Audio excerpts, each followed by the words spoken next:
दुख ये संताप क्या है? कौन देता है? वास्तव में तुम ना चाहो तो तुम्हें अन्य कोई दुख नहीं दे सकता। दुख का कारण कोई दूसरा नहीं, स्वयं आप ही हैं।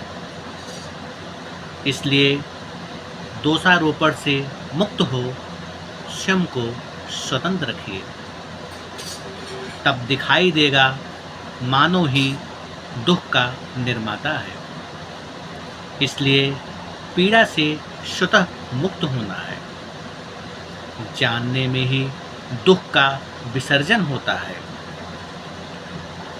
जैसे ही पूर्ण सजगता से देखोगे तो स्वतः दिखाई देगा।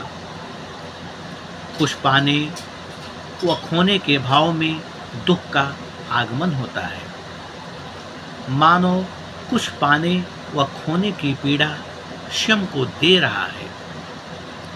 ज्यों ही तुम्हें होश में दिखाई देगा कर्म कर्ता एक नहीं, उस क्षण कर्ता कर्म से मुक्त है।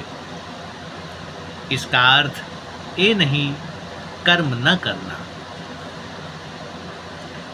कर्म से ही कर्म का निवारण है। ठीक उसी भांति जैसे द्वंद्व में ही विजय छिपा है, वैसे ही दुख में ही दुख का निवारण है। दुख से पीछा छुड़ाने के लिए व्यर्थ में भागो मत। ठहरो, देखो ये क्यों है।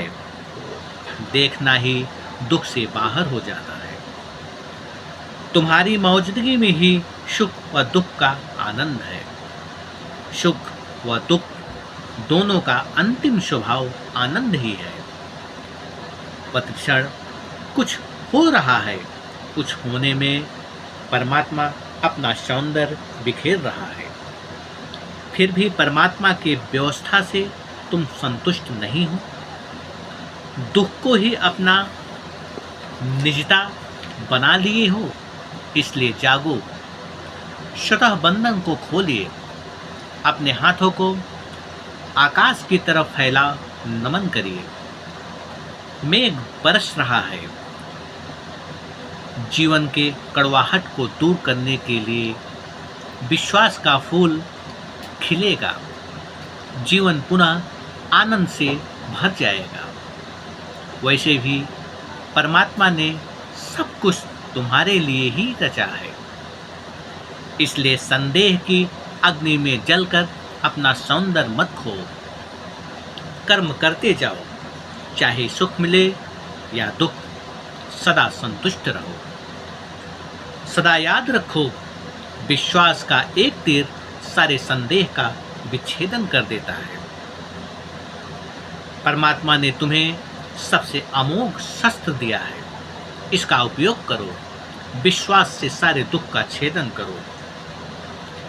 आपने बागवान को जल से सींचो, निश्चय ही मीठे फलों का आगमन होगा। ये मिठास तुम्हारे स्वभाव में उतर जाएगा। तब जाकर कड़वाहट का समापन होगा और तब ये एहसास होगा सुख व दुख का मिश्रण ही आनंद है। मैं सुनील कुमार तिवारी।